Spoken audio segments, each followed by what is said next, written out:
विठोबाची वारी कीर्तनाची वारी।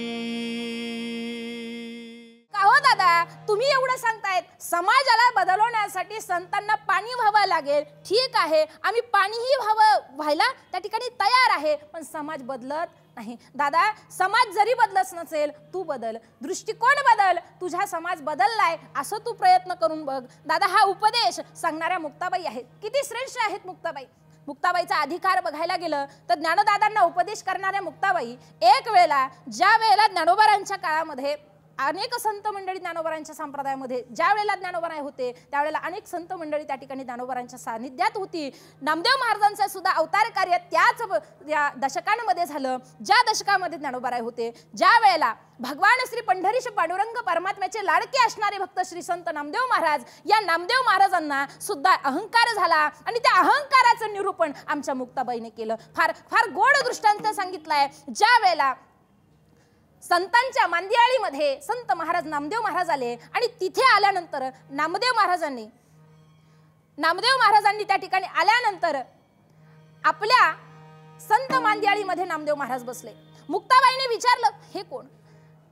त्या वेळेला संत मांदियाळीने सांगितलं, अखंड जयाला देवाचा शेजार, अखंड जयाला देवाचा शेजार।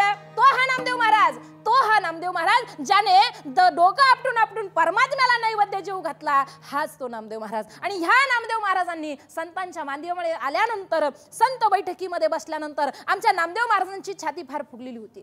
तुम्ही म्हणाल असं कसं? तर नामदेव महाराजांना अहंकार होता की माझ्याजवळ कोण आहे? परमात्मा आहे, ज्याने हे विश्व निर्मिले, महर्षी देवा संस्था पिले, 21 स्वर्गाते धरिले, सत्ता मात्र्या आपुलिया, असा परमात्मा माझ्याजवळ आहे, मी फार अधिकारी आहे। नवे असा नामदेव महाराजांना अहंकार होता आणि अहंकारी नामदेव महाराज त्या ठिकाणी त्या संत मांदियाळीच्या बैठकीत बसले होते। महाराज तिथे बसल्यानंतर मुक्ताबाईंनी ठरवलं, या नामदेवांना सगळ्यांच्या ठिकाणी अहंकार निरूपण करायचं। मग मात्र सगळे उठले आणि त्या ठिकाणी विसोबा खेसरांच्या पाया त्या ठिकाणी पडले आणि पडल्यानंतर महाराज पाया पडायच्या वेळेला, ज्या वेळेला सगळेजण पाया पडतात, पण नामदेव महाराज पाया पडत नाही। नामदेव महाराजांना अहंकार होता ना, नामदेव महाराज पायापाशी झुकले नाही। आणि आमच्या वारकरी संप्रदायाची अशी नियमावली आहे, लहान असो, मोठा असो, छोटा असो, खट असो, नट असो, आम्ही एकमेकांच्या पाया पडतो। हा वारकरी संप्रदायाचा दंडक आहे। शुद्ध अंतःकरणाने एकमेकांना तुम्ही जवळ करा। तुम्ही म्हातारे असो किंवा आपल्या वारीचा प्रसंग तुम्ही डोळ्यासमोर आणा। वारीला जात असताना प्रत्येकाला माऊली म्हटलं जातं। लहानल्या 4 वर्षाच्या मुलाला सुद्धा माऊली म्हणतात आणि 100 वर्षाच्या म्हाताऱ्याला सुद्धा माऊली म्हटलं जातं। महिला असो, पुरुष असो, कोणीही असो, पण अशा समाजाला आम्ही माऊली म्हणून हाक मारतो, कारण हा वारकरी संप्रदाय हा दयानिधी संप्रदाय आहे आणि अशा संप्रदायामध्ये आपण दादा राहतो। ज्ञानोबारांना म्हटलं, ताई म्हणतायत का हो दादा, या नामदेवाला किती अहंकार आहे हो, यांचा थोडासा अहंकार आपण कमी केला पाहिजे। ज्ञानोबा काय म्हणतात, अगं मुक्ताई, तू लहान आहे, नको या भानगडीत पडू, नको तू याचा विचार करू, तू विषय हा सोडून दे। मुक्ताबाईने सांगितलं, देवा नाही, ज्याला स्वतःचा अहंकार गिळंकृत करता आला नाही तो संत म्हणायचा कसा? ज्याला स्वतःचा त्या ताठपणा, जो जी काही समाजाविषयी पाहण्याचा दृष्टिकोन बदलता आला नाही, तो संत कसा म्हणावा आम्ही? म्हणून मुक्ताबाईंनी ठरवलं, त्या ठिकाणी गोरोबा काकांना सांगितलं की तुम्ही संतांची परीक्षा घ्या। या संप्रदायामध्ये, या समाजामध्ये, या संत मांदियाळीमध्ये खरा संत कोण आहे? त्या ठिकाणी गोरोबा काका तुम्ही बघा।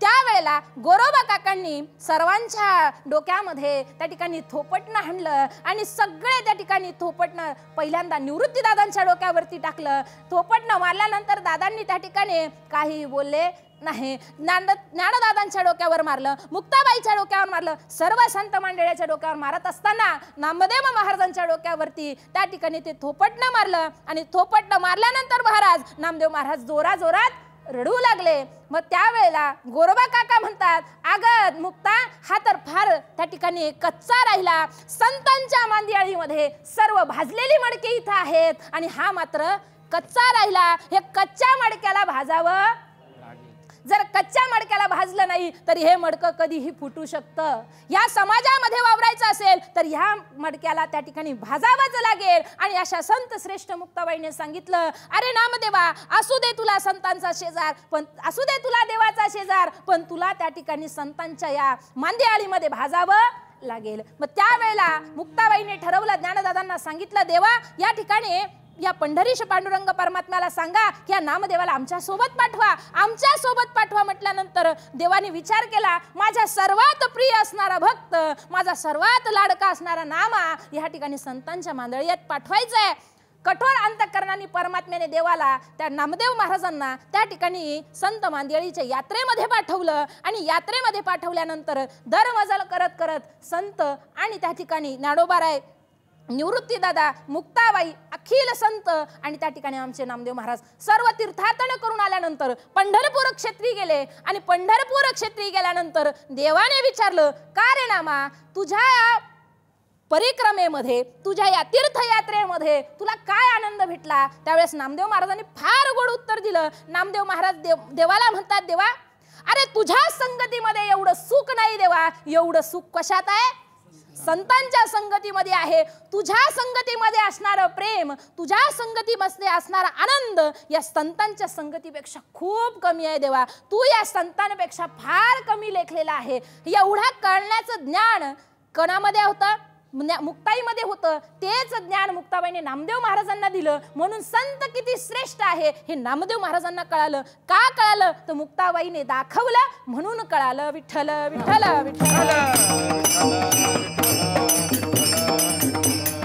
एवढंच नाही, आमच्या मुक्ताबाईने संत श्रेष्ठ ज्ञानोबरांच्या त्या युगामध्ये, त्या वातावरणामध्ये, ज्यावेळी आळंदी क्षेत्री त्या ठिकाणी चौघीही भावंड राहत होते आणि त्या भावंडांमध्ये मुक्ताई अतिशय लहान असल्या कारणाने सर्वांची प्रिय असणाऱ्या मुक्ताबाई त्या ठिकाणी भिंतीवरती बसलेली होते. चौघी भावंड 1400 वर्षे जगलेले चांगदेव महाराज, विश्वयोगी नव्हे 14 वेळेला काळाला माघारे पाठवणारे चांगदेव महाराज, त्या ठिकाणी अशा चांगदेव महाराजांनी या चारही भावांची त्या ठिकाणी महती ऐकली. चांगदेव महाराज ऐकतायत, अरे यांनी रेड्यामुखी वेद बोलवला, त्यांनी जड भिंत चालवली, यांनी नाना प्रकारचे चमत्कार जगाला दाखवले, पण माझा सुद्धा चमत्कार त्या ठिकाणी फार श्रेष्ठ आहे. म्हणून त्या ठिकाणी चांगदेव महाराज म्हणतात, असतील योगी, असतील साधू, त्या ठिकाणी मी तरी सुद्धा फार श्रेष्ठ आहे आणि मी श्रेष्ठ आहे हे त्यांना दाखवलं पाहिजे. मग त्यावेळेला चांगदेव महाराजांनी विचार केला, यांना पत्र लिहू. पत्र आत्ताच्या भाषेत सांगायचं ठरलं तर